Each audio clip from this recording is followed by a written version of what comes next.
Welcome, resort community. I'm Sharon Scott Wilson, publisher of Resort Trades magazine and also Resort Trades Weekly, our e-zine.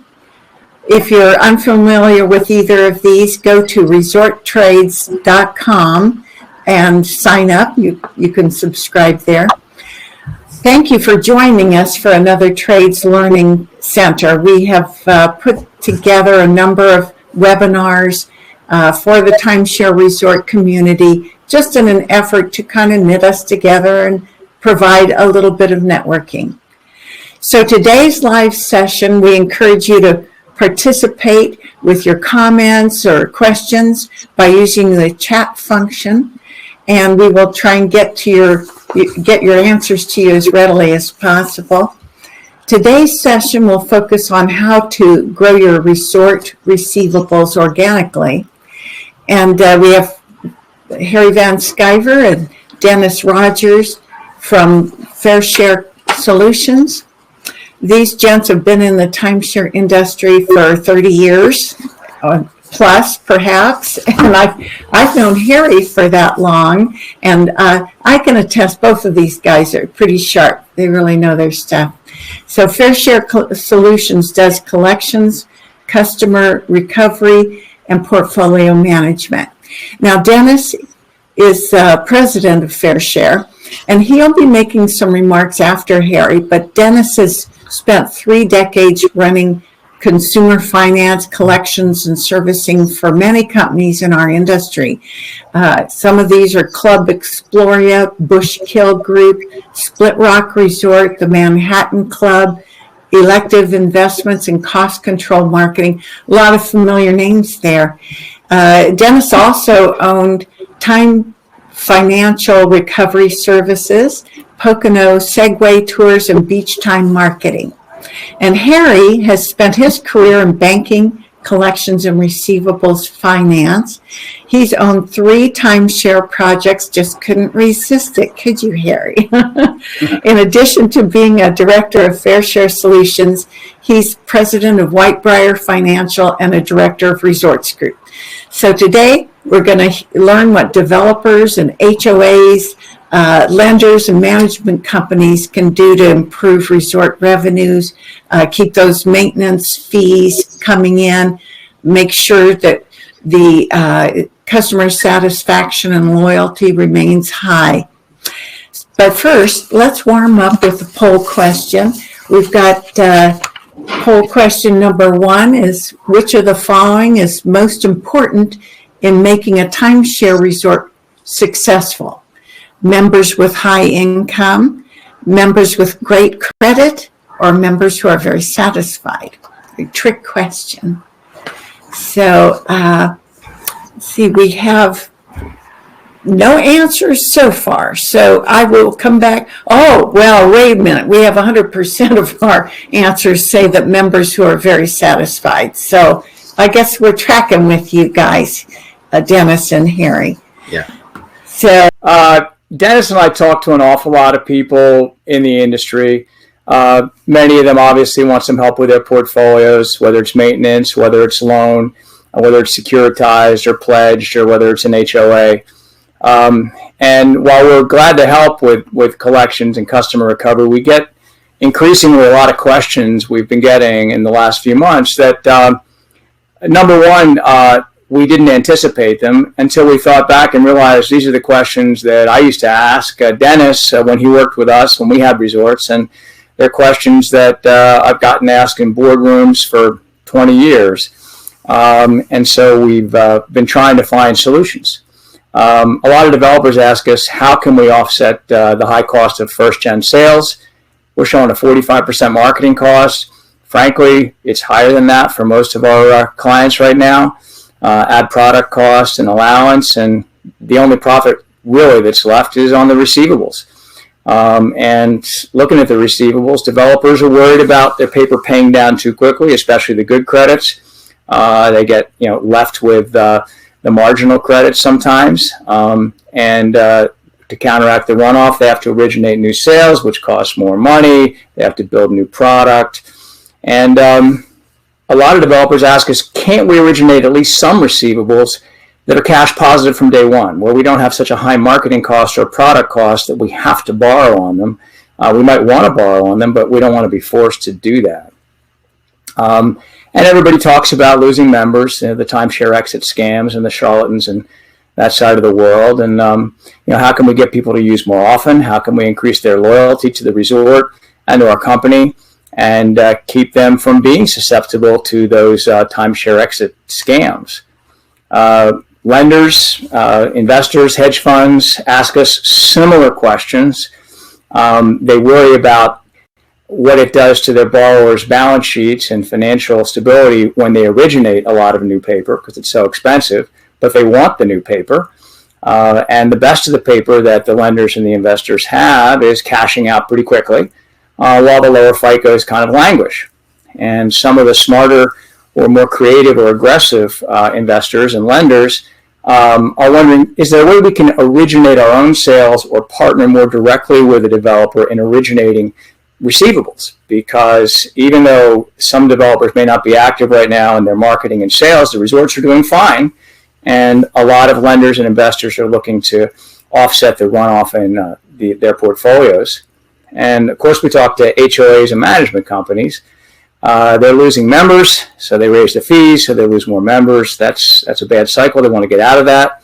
They'd like not to have to talk to us or our fellow collection customer recovery agencies in the industry. They'd like to solve some of their own problems, and they want to increase loyalty. They want to increase revenues without increasing maintenance fees. They're also looking to deploy their non-performing inventory, obviously reload more, even though they're not actively in marketing, increase their rental revenues. And a number of our clients have really nice for-pay amenities on the project, at the project, where they make a nice profit if they can only get more members to use. So they're looking to accomplish those objectives.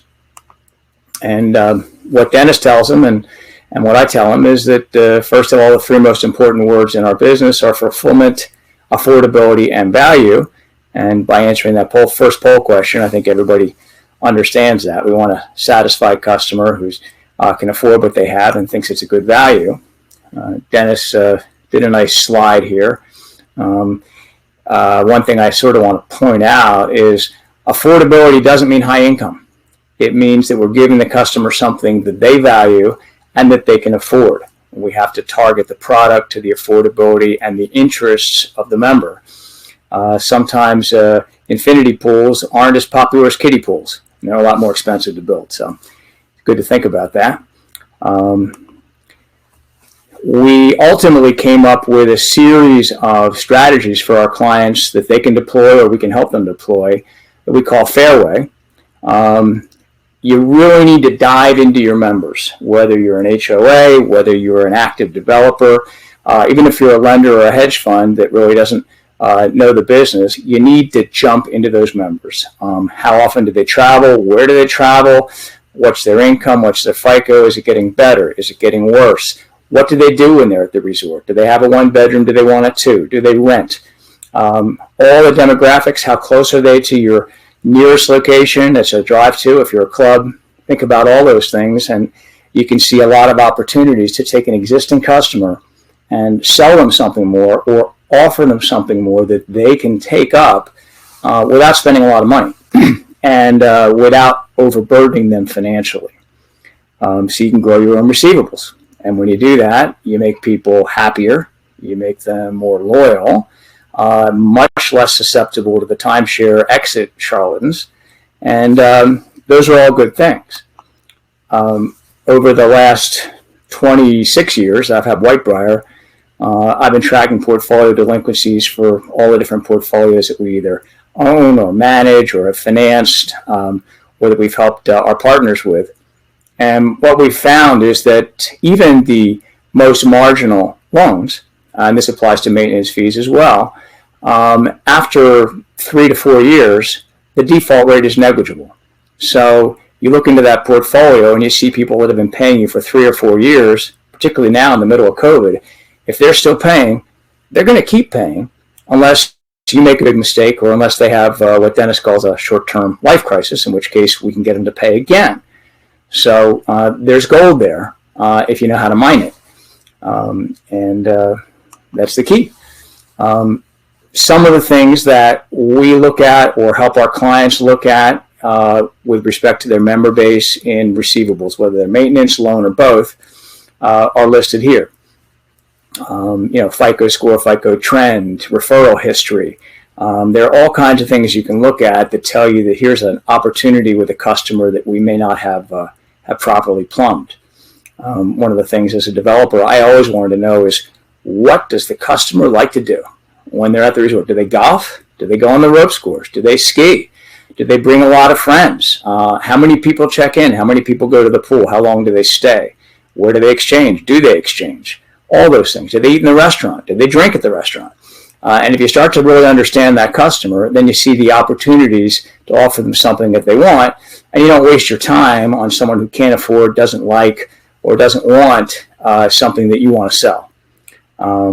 There are some proprietary metrics that Dennis and I look at that can further help our client, but you can do a lot of this yourself. If you have a good sales department that understands how to do this at a low cost, you can do it all yourself. You may end up with a bunch of different tranches of receivables. Some overlap, some won't, with opportunities, whether it's taking somebody with an 800 FICO score, working with your bank to extend a loan based on their timeshare equity, which should cost very little to originate. You have to be careful how you pitch equity depending on the state, registration, your disclosures. But you have somebody that bought a $30,000 timeshare, they got a $10,000 balance, that may be an ideal person to offer an equity line. You can set it up as a revolver, or you can set it up right on the existing loan under a modification. You can limit the utilization of that line only to your resort, whether it's for rentals, whether it's for amenities, whether it's for additional travel, an opportunity to buy a different week, or interest, all those things. And you can really take a look here at either at 36, 48, or even 60 months into a portfolio. What kind of net cash can I generate for my company or for my bank if I get some take up here? The first example on a typical portfolio, after 36 months, they paid in about $30 million in equity. And if only 15% of the people utilize the equity you offer them, you're going to collect another $6.8 million in P&I. I'm showing an origination cost of 25% here. Should be less. It's a lot of additional cash out of existing owners, out of an existing portfolio. No new product to build, no new registration, no new permissions, because they're already your customers. You take a look at 48 and 60 months, and you can see that the additional cash is considerably more. And in most cases, we encourage our clients to have the customer take this up, not to push it. It's more of a pull. Good news, you need an equity line, it's available to you. Good news, when you come to the resort this year, or even if you weren't planning on coming, you should now, because you've got $2,000 in credit that's available for you to use at the resort. And you can structure that any way you want so that you're pushing them towards an amenity or allowing themselves to use an amenity where you have a high profit margin. Maybe you don't make any money on golf, keep them away from that, put them in a restaurant. There are 100 ways to do it. If you don't have a loan portfolio and you're not in sales and you're just an HOA or a management company, what can you do? Similar. You already have a receivable. You already have a relationship with a customer who's paying you every year, or perhaps if you're smart, they're paying you every month on EFT or ACH. So you take a look at that portfolio and the people that are already paying you, what additional things can I offer them? Sure, you can get some of your delinquencies collected. If you take a look at my little sub A, you give us or another good collection agency your delinquents, we'll collect a lot of money for you, but we won't collect all of it. Give the customer, in my example, an $800 credit, which is a typical maintenance fee amount, to come back to the resort and use the amenities. If you're in the Poconos, you're offering people an opportunity to come back and play golf, to use your ropes course, to ski. And they've got a line of credit to use. You've already got the billing facility built in. You don't have to charge interest. If you do, that's a new disclosure. But if you don't charge interest, all you're doing is billing them every month, and they're already a good customer. And so there's more take-up. There's more amenity utilization. They feel closer to the resort, more loyal. They can use that money for that credit line for rentals. They can use it to prepay a maintenance fee, maybe to discount if that's something you want to offer. They can use it to buy some of that leftover inventory you've been trying to push out the door. And there are lots of different ways that all this can be used, and we work with a lot of different folks on how to utilize that. But these are just a few of the many ways you can take your existing portfolio, stratify it, understand it, and generate a lot more revenue at a much lower cost. It won't replace first-gen sales ever, won't replace upgrade sales. But in terms of profit, it's a great multiplier. So that's what we're doing with Fairway. Dennis Rogers, my partner, is key in that regard because he knows the business so well. Kathy Wallace, by the way, has sold hundreds of millions of dollars in timeshare, ran our sales department when we sold hundreds of millions more. She also sold several $100 million in campground memberships. So everybody that works for us and with us at Fairshare knows the business inside and out, backwards and forwards. Exchange, certs, marketing, sales, collections, finance, operations, housekeeping. They know all of it. So that said, I'll turn things over to my partner Dennis, if that's okay, and he'll tell you how it really works. Great. Thanks very much, Harry. And once again, everybody, thanks for coming on board today to catch our webinar. We highly recommend that you give us a call. At least consult with us. Let us give you some advice on how to proceed with this.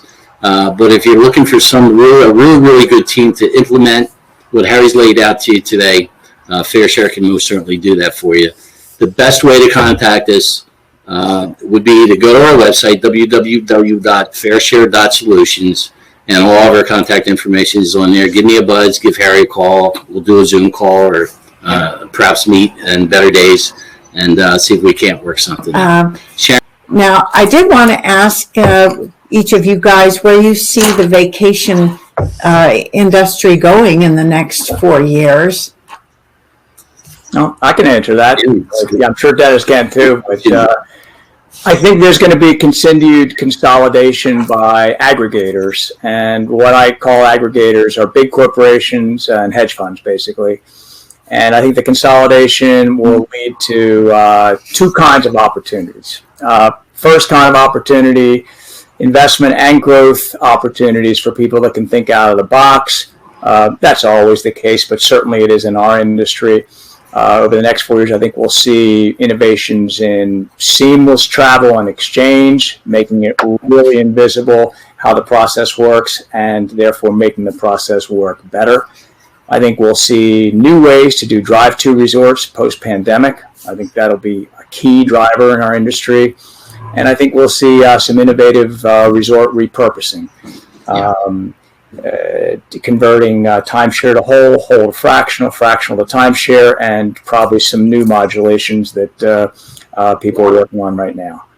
So that's one opportunity. But the second opportunity, I think, is for people like everybody on this call, certainly people like Dennis and me, who really understand the industry, like Dennis said, from the bottom up, not from the top down. The aggregators, the hedge funds, the banks, the investment groups are mostly top-down people. They've never hauled a tour. They've never run a collections room. They've never run telemarketing. They don't know how to clean a room. They don't know how to operate a resort. They don't know how to fill a pool.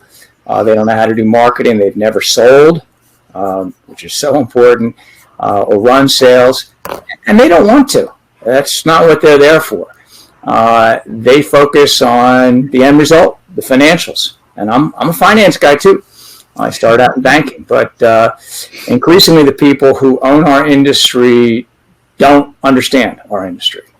They understand the numbers very well, but they don't know how to drive the numbers. They don't really know what drives the numbers, just that the numbers are being driven.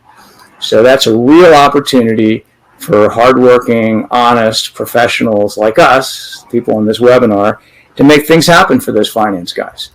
In the old days, developer, ground-up guy, got the mud between his toes, built a project, ran the sales line. No, that's not the way it is today. People know how to do all that, are probably more valuable than they were 20 or 30 years ago. Oh, that's a good point. Dennis, you have anything to add to that? Yeah, well, certainly COVID has turned our industry upside down. It's pretty clear. With the developers and HOA boards that we speak to often, one of the things that I found was that many of the boards were frozen in a squat, so to speak, if you excuse my terminology, but it simply meant that they didn't know whether they should sit down or stand up. Very hard to make decisions, especially early on around this time last year. We're starting to come out of that and, making some solid plans. But there's no doubt that our industry coming out the other end of this is going to be quite different. And Harry's already pointed some of those that out. And those that can be creative and think creatively, are going to succeed. And this is one of those things that's going to help you boost your profits going into the coming years. And that's what I would add for Sharon. Thank you. Okay, well, thank you, Dennis. Harry, you've been in the business, timeshare resort industry forever as a banker, lender, workout officer, developer, you name it. So what do you see as, if you could go back in time, something you might do differently? Ooh, mistakes. Those are always hard to admit, right? Well, overall in business and in life, I think listening. I should have listened more, should have listened more carefully to more people. I think that's one of the keys to our business now is listening to the client and the customer. And if we're doing collections, listen to the debtor, listen to the obligor. Specifically in time sharing, probably the thing I do differently is really understanding sales and how sales drive the business. Years and years ago, I ran the collections department at Shawnee Resort in the Poconos. I think we had 12, maybe 13 collectors, and my background was in banking and finance. So they told me the problem is the salespeople. They overpromise, they lie, they're bad, they're terrible. It's the salespeople. That's why we can't collect. And so, I constantly moaned and complained to the owners of our resort, Bob Schabelsky and Charlie Kirkwood. Oh, it's the salespeople. And finally, Kirkwood and Schabelsky were fed up, and they said, guess what? You and your department are going over to sell.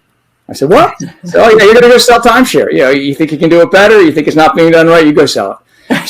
So we were there for almost a week, which didn't make the project director or the lawyers happy because most of us didn't have a timeshare or a real estate license. But it didn't make much difference because we didn't sell anything. We had no idea what we were doing. We had no idea how difficult it was. The only person that sold was me. I sold one. $79.95. I still remember 34 years. So we sort of went back to the collections area with our tail between our legs. And meanwhile, the salespeople, I think they took 12 salespeople who nominally reported to me, but pretty much did their own thing for that week to collect the portfolio. And they did a pretty good job. They weren't maybe quite as good as my collectors, but they were pretty good, a lot better than we were collecting. And it taught me how important sales is, how difficult it is. And it taught me to incorporate sales and marketing into collections. We're never done selling in our business. We sell when we market, we sell when we sell, we sell when we collect, we sell when we do reservations, we sell when we do exchange, we sell every time we see somebody.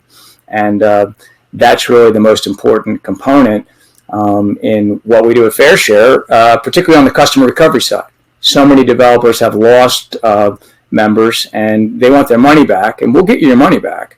But what they really want is the customer back. It costs so much to acquire that customer, and it's such a negative force to have a dissatisfied default customer out there in the marketplace. We get them back, and you got to know how to sell to do that. And so I wish I learned more about sales sooner. Well, I guess after collecting or starting out in collections 35 years ago, you should know better by now, but you've gone back to it again. So why is my Well, they asked Willie Sutton why he robbed banks. He said, because that's where the money is. And that's where the money is, at least for us. That's where we can do the most good for our customers and clients. It's a fun side of the business. And as Dennis pointed out, the value in portfolios, whether they're loan portfolios, maintenance fees, whether they're securitized, hypothecated, pledged, sold, held in-house, it dwarfs the value of all the other assets. The beauty of timeshare is that it makes something affordable for people that otherwise could never enjoy it. And they all need to finance, and that's why it's so important to collect properly. And so that's why I got back in the business. That and the fact that I had the opportunity to work with Dennis, who shares my philosophy, and Dennis does all the work. You know, I sit up here and pontificate. Dennis runs the business. So. the brains and the brawn? You got a lot of brains too. That's good. I could tell. Well, that about wraps up our session for today, and I want to thank you guys very much for putting all this together. It's a lot of work to put these things together, but I think it'll be of value whether a listener needs your services or wants to do their own thing and has learned something here, I hope, or just wants general knowledge about the industry. They couldn't find two more experienced experts anywhere, to my knowledge. So thank you very much. And audience attendees, thank you also for joining us, and I hope you all have a pleasant day. Sharon, if we could just add real quick, you're making your own significant contribution to the industry by doing these webinars. So thanks so much. Absolutely. Yeah. Thank you. Great job. Thank you. Absolutely. Thank you. Hi, I'm Sharon Scott Wilson, publisher of Resort Trades. We have been bringing you free videos in the hopes that we can help solidify the timeshare resort community and provide you, vacation ownership professional that you are, with some useful information. So when you hit the like button or share or comment, you're helping yourself too to be more integrated into the community, helping others get to know you. So be an influencer, subscribe to the channel, hit the bell icon so you'll be notified when we post a new video. And thank you. Good luck.